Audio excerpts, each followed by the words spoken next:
Good afternoon, everyone, for this Press Event 2.0.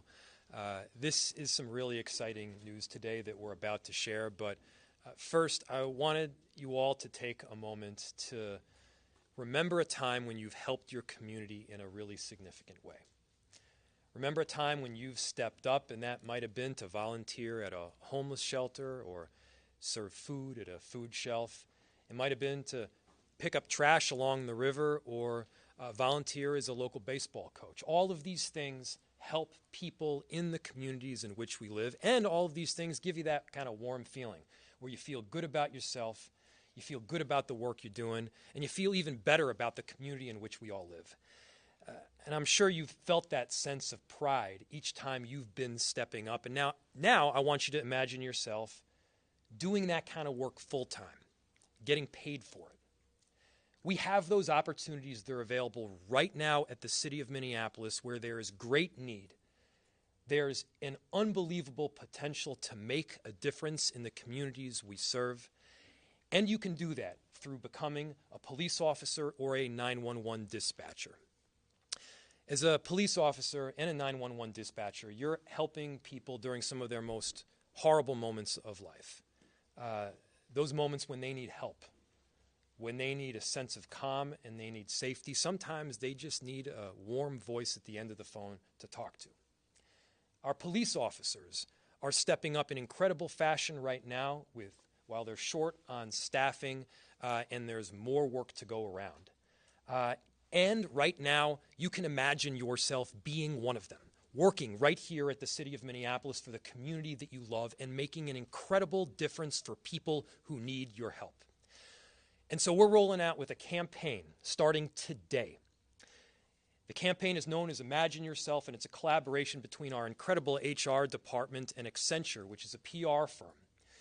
This campaign is comprehensive, it's full-throated, and it's a full-court press to make sure that we are getting the necessary police officers into MPD and getting 911 dispatchers as well. This is not going to be the traditional mode of recruiting where we recruit some people in, they do an academy, and maybe we call it a day. This is a full-on effort. Everything from ads on social media, LinkedIn, Facebook, YouTube, to commercials on the air, to billboards you'll see in public. And we're also doing a full-throttle effort on the ground as well, and that's already been happening. And we're committed to trying every available option right now for this recruiting and retention because ultimately that's what our city needs. So this campaign is really about people's lives. It's about filling a very critical safety need that we have in our city. Part of that safety need is police officers and 911 dispatchers. And I'll tell you, there is great reason to become a police officer beyond the need to help your community. In Minneapolis Police Department specifically, there are opportunities for advancement. You will gain a skill set that you will never get in any other city in the state. And whether that's working narcotics or working to prevent violent crime, you're going to be doing more than simply pulling over a car that's going 20 miles an hour over. There are jobs in this department where you can gain a skill set, improve people's lives and safety, and by the way, we've got a police contract that is soon to be coming, and we're also going to be significantly increasing the pay. All of those things will be available. And by the way, this campaign is not limited to the work that is happening through this important Accenture tool. Our police officers and the administration here has been working very diligently already on a number of different items, from a step-up summer internship program for local youth to attending career fairs around the city on cultural corridors to heading to a local coffee shop where our administration, our chief, can interact with some young people. We're regularly visiting universities and colleges across the country, including historically black colleges and universities. We're going to military bases around the country, and we are beginning to see some results as a number of applications that we're getting this year are a tick up from the numbers that we were able to see last year. So ultimately this work will take all of us, and this truly has been a full team effort over this last year. These people who are behind me right now have been out there doing the work. We've been meeting on a at least weekly basis and probably had calls well beyond then. And so I want to thank our police department. I want to thank my administration that has done some really incredible work. I want to thank our HR team. Under COO Anderson Kelliher, DCOO Garnett Hahuli, Director Nikki Odom, and Manager Parocha, thank you. Thank you for leading this campaign work and for all of your efforts to make the city of Minneapolis a top employer and a really great place to work. To the OCS team, Commissioner Barnette, to Chief O'Hara, Director Hodne, thank you for your ongoing determination to build out the best possible team that we can.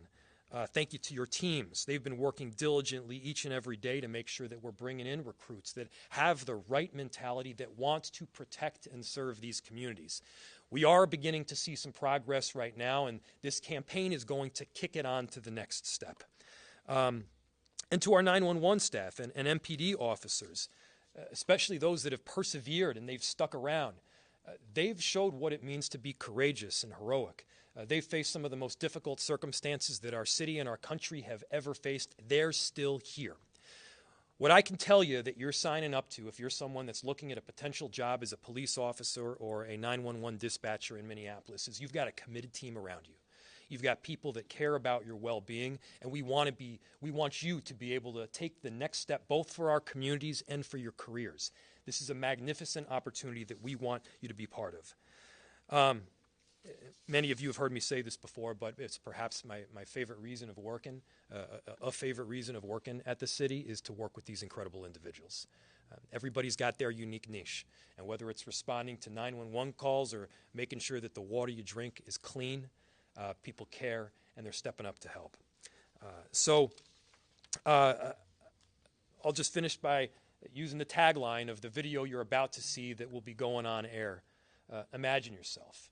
Imagine yourself making a big difference in your community and keeping people safe during some of their most difficult moments of life. That's what this is about. And with that, I want to turn it over to someone who is most definitely helping people during some of their most difficult moments in life, whether he's showing up personally or his incredible team of police officers. Chief O'Hara.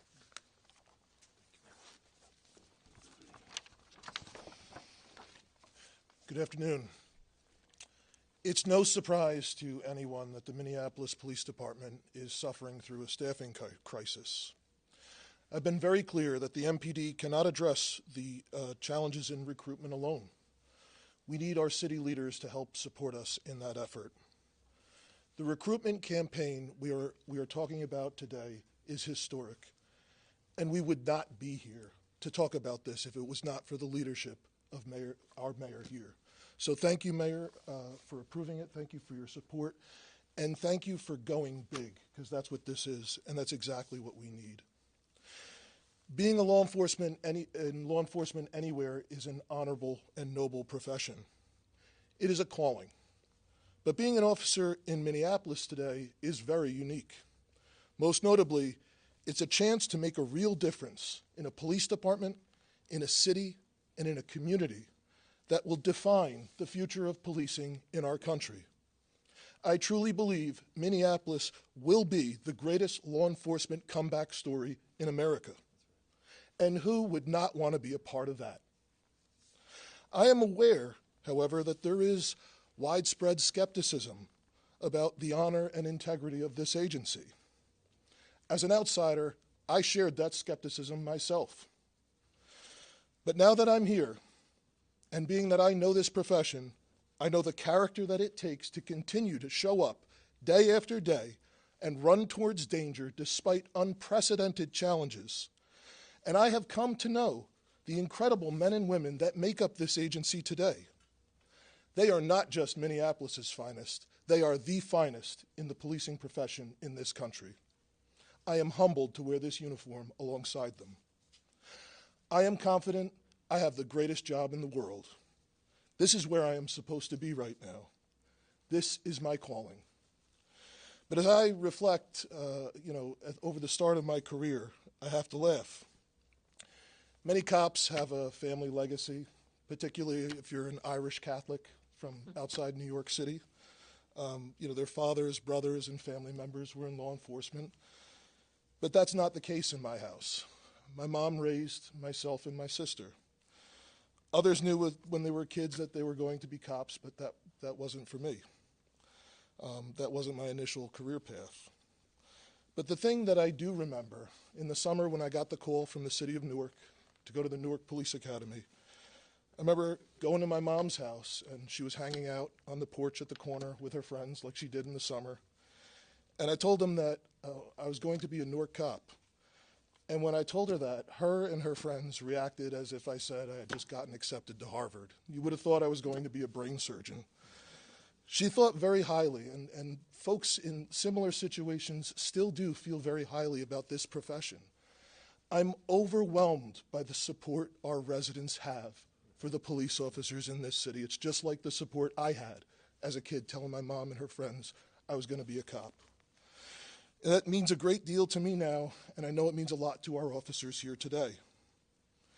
My goal as the chief of police is to continue to rebuild this department, restore pride in this patch, restore trust with everyone in our community, and make the connections between our cops and our residents so strong that every parent out there will be overjoyed to hear their kid is going to become a Minneapolis cop as well. The truth is, as recently as 2020, I never dreamed of working for the Minneapolis Police Department. But today, I cannot imagine working anywhere else. I answered that call. I need others to do the same. The safety and quality of life of over 400,000 residents are depending on us to do it. Thank you.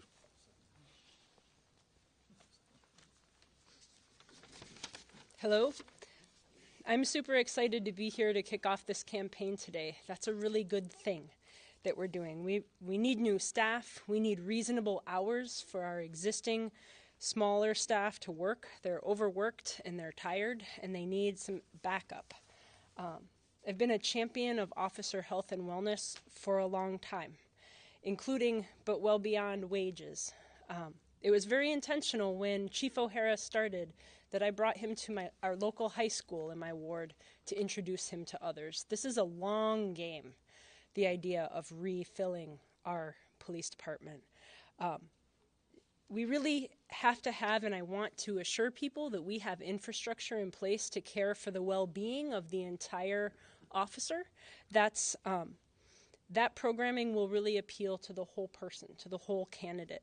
And these are intangible but incredibly important things to consider as people work in these very challenging careers. Council has its role in approving funding for this campaign and in supporting our staff. I've done my own best to highlight our recruitment needs whenever I can, at public meetings, at neighborhood meetings, working to recruit people at block parties. People are kind of like, yeah, we know. Well, I'm not going to stop. And this is not a scattered approach. This is a really full-on, consistent effort that is being launched today. So I'm really glad that as a city we're trying a wide variety of coordinated recruitment methods and being creative. Creativity is really what we need. That's probably the best way to describe what we are doing right now.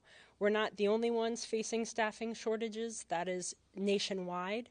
And we really need to set ourselves apart as to why people should come and work for us.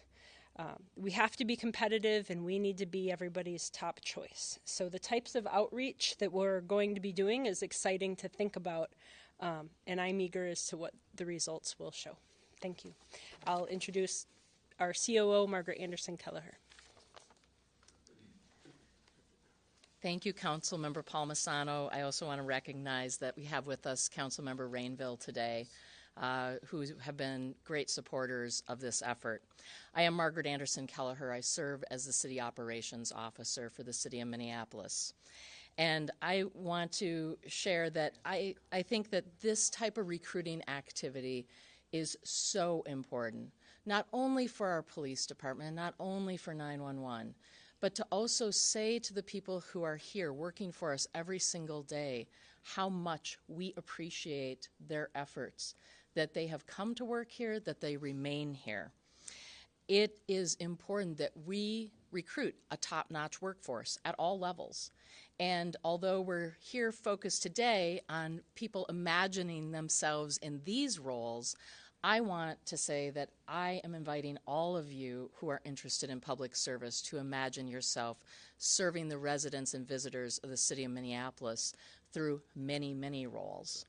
In fact, I really connect to the meaningful and why it's meaningful to work in public service. I've had a long career in public service. I've worked at almost every level of government, and no level of government is more exciting in its problem solving, in its day-to-day connection with people than local government and working here in Minneapolis. In fact, our employees last year, when we surveyed them, which we do regularly, when we asked them the question, do you feel that your work at the city of Minneapolis is meaningful? 85%, nearly 85% say, my work is meaningful at the city of Minneapolis. And I connect with that sentiment. I came here out of state government because I wanted to see things done faster. I wanted to engage on police reform in a meaningful way as a resident of the city for 33 years. We have a high bar to meet, but we know the people who can help us are out there. We just saw in the last 2 weeks what it means to be a public servant in law enforcement. And I know the city of Burnsville and the families of those fallen officers and firefighters are feeling it still today. We know that. We need people to come and work at all levels of government, whether it's a 911 call operator, whether it's our first responders through fire that are out there every single day, being a police officer, working in public works. We need you. And so as we launch this Imagine Yourself campaign, I want to thank our Human Resources Department for all they've done, Nikki Odom as the leader and all of her team, and a deep thanks to Accenture as well to working with us on this campaign. I'm going to hand it over next to Director of 911, Hodne, to speak a little bit more about 911 recruitment.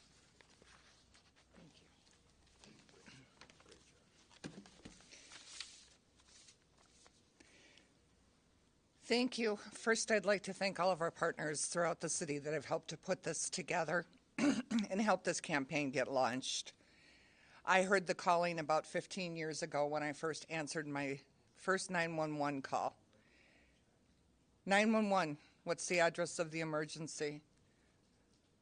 Just think about those 7 words for a moment and what they mean to someone who's having one of the worst days of their lives on the other end of that phone. We're looking for individuals who can imagine themselves saying those words. Imagine that they're the first people someone talks to when they're having an emergency. They're the first link that brings calm to a person in the worst time of their lives. The career as a 911 call taker is fast-paced and hectic, and for those who find it their calling, rewarding. Why is it fast-paced and why is it hectic? You're multitasking, helping to locate those who don't know where they are, classifying events to determine the best services to send, and all being done with a voice of empathy, compassion, and calm. As a critical piece of the city's community safety ecosystem, it's important that our first responders receive accurate response to the situation of information that it can be a matter of life or death. 911 call takers provide a high level of customer service. It's essential to maintain professionalism, even with dealing with distressed, rude, or hostile callers. Remember, most people, when they're calling 911, are in a crisis at the moment and not their usual selves. It's tough, given that we're working at 20% below our authorized capacity. A shortage at 911 can lead to a delayed response. It can have catastrophic results. We can't miss a call. Every call is important, but every call can be rewarding. You are the voice on the other end of the line, keeping the caller together until help arrives.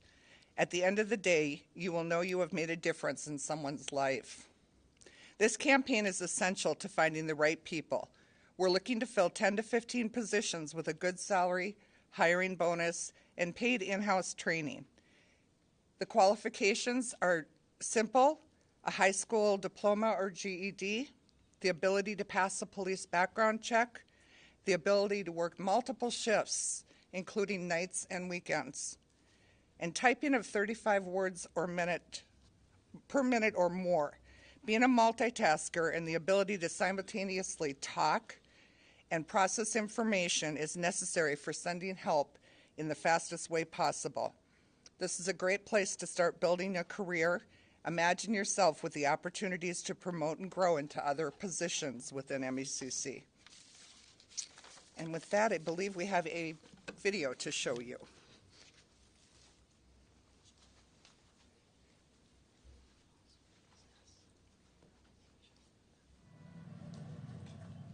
This city needs great people like you to keep it running smoothly. 911, what's the address of your emergency? We already have a ping on that phone number. Just keep them on the line, okay? It's not the buildings, bridges, or streets of the city that motivate you. It's the people. And your chance to help them thrive as part of the community.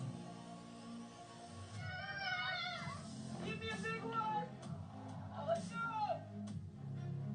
Imagine yourself taking your abilities to the next level.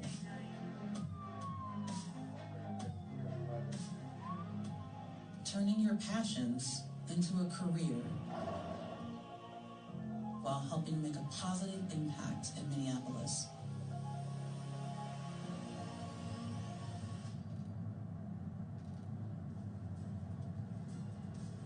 And who knows? You might just save the day by being there when someone needs it most. At the end of the day, you'll know your work matters. So why not you?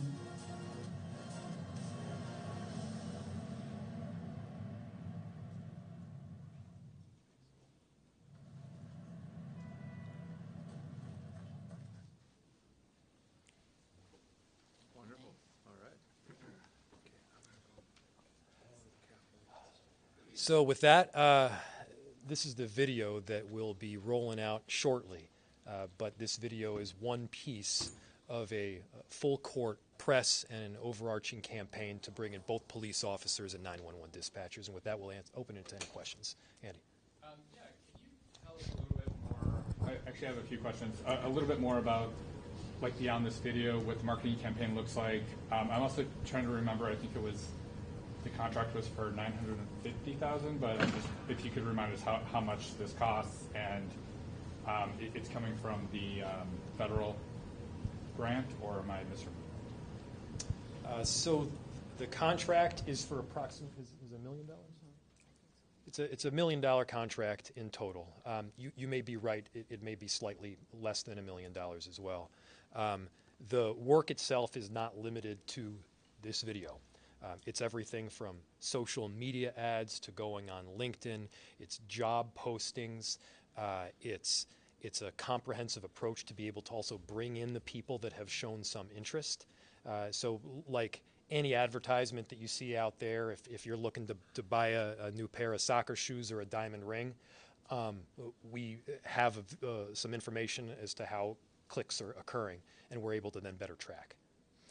Not to mention, this is going to go all the way up through my administration, through HR, and every piece of our city, in that once somebody applies, we can also have some direct outreach as well. That's direct outreach from staff that are charged with recruiting, and I do need to give a big thank you to all of the people within MPD and 911 that have helped do this work. I haven't yet mentioned chiefs. I haven't yet mentioned the assistant and deputy chiefs that are also here with us. But Gators and Blackwell have been doing an incredible job themselves. Okay, and is it coming from the city's budget, or was this from some federal money? I just remember. It was the $7 million from ARPA. Okay, it was ARPA funding. Thank you. And you had mentioned that raises were coming, or that a higher wage would be coming for police officers. Do we know what that is yet? No, obviously this happens in the course of a contract negotiation. What I said today is something that I've been saying very clearly, both privately and publicly, which is that we're asking officers to step up and do an incredibly important job, and they need to have the pay that is indicative of that work. So yes, we are looking at a significant bump. But no, we do not have that number yet, and no, the negotiation is not complete. Can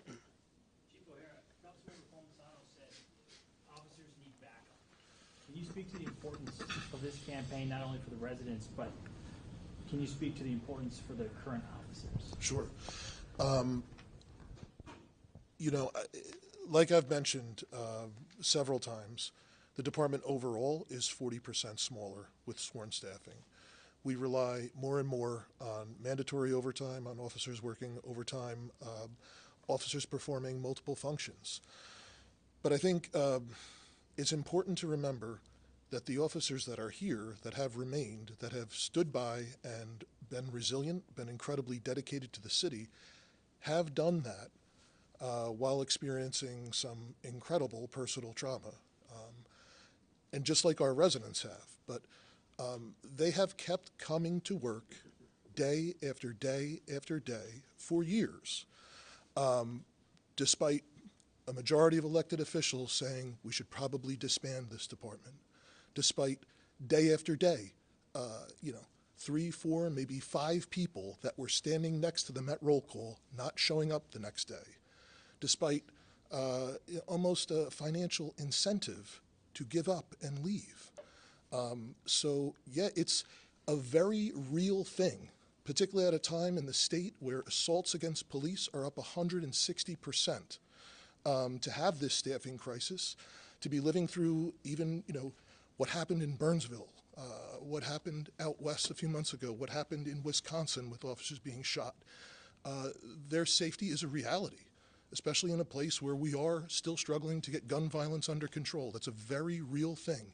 Every time they put that uniform on, every time they drive that black and white car out of the parking lot. So yeah, we need the officers that are here to remain here, to back each other up, but we do need some good young people to come in and help do that too.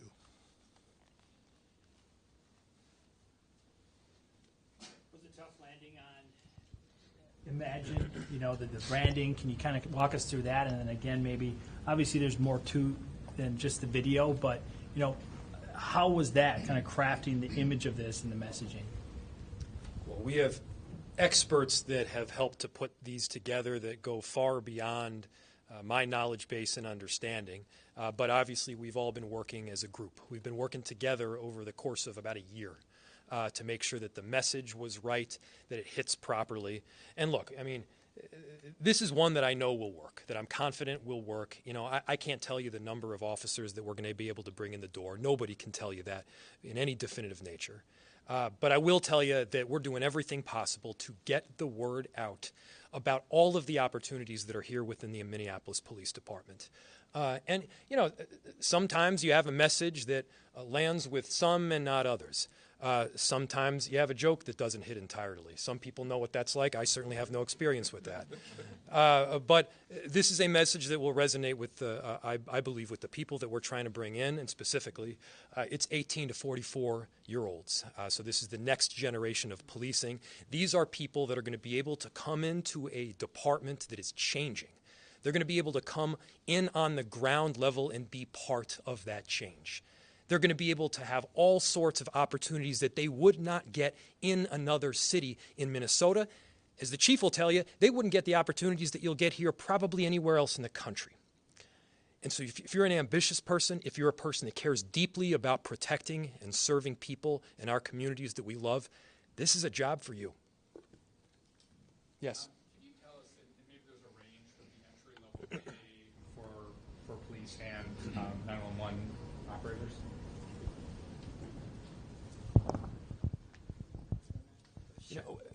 We could probably give you a little bit of that, but let's just get you the right information rather than guess on it here. Yeah. There's been a lot of conversation about looking for law enforcement officers from non-traditional backgrounds to law enforcement.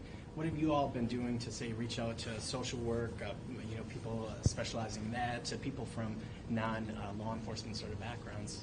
Sure. So I'll turn it over to both. And you're asking with respect to becoming a police officer, not specifically 911? So I'll turn it over to Chiefs O'Hara, Blackwell, and/or Gators in just a second. But a number of years ago, we upped the level of, I guess you could say, points that you'd be able to receive if you've got some expertise in another area. And whether that's social service or community stewardship.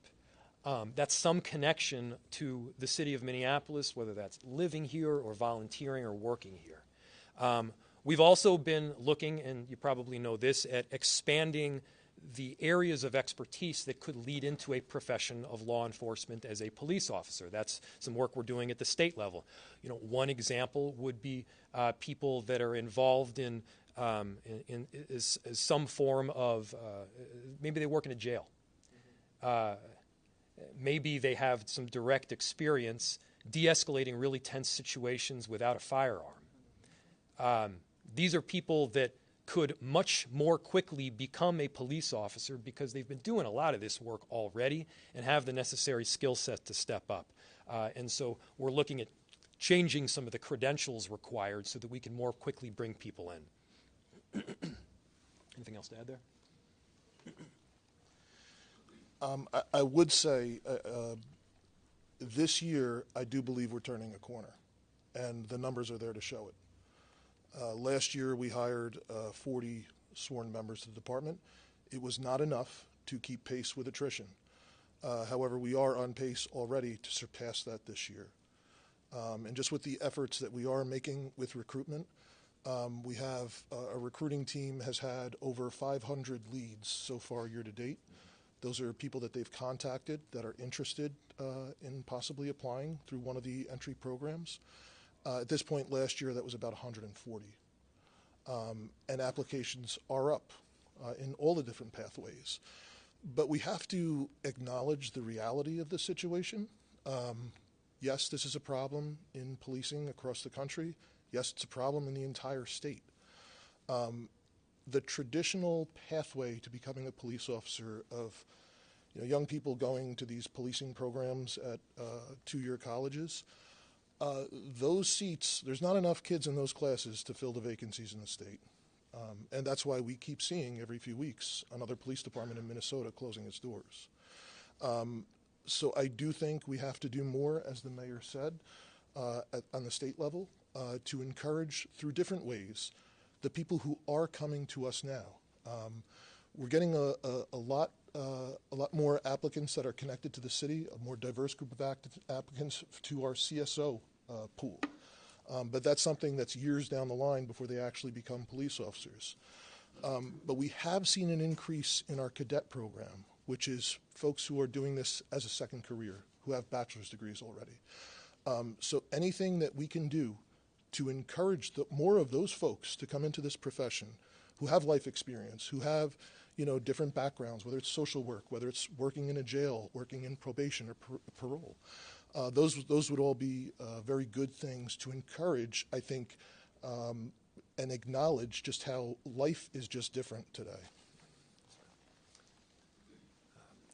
So the message is we're already beginning to feel a bit of momentum, and this campaign is going to further bolster the progress that we're seeing. That is the goal. That's where we're aiming right now. I actually have to jump to my next thing. Do you have any final questions for me before you ask anybody else? No? Great. Thanks so much, everybody. Thanks. Thank you. Any other questions for the chief or COO or Director Hodne? We will be sending a press release out after this that has the exact targeted age groups, demographics, where these placements will be, and how the funding too. And the video link?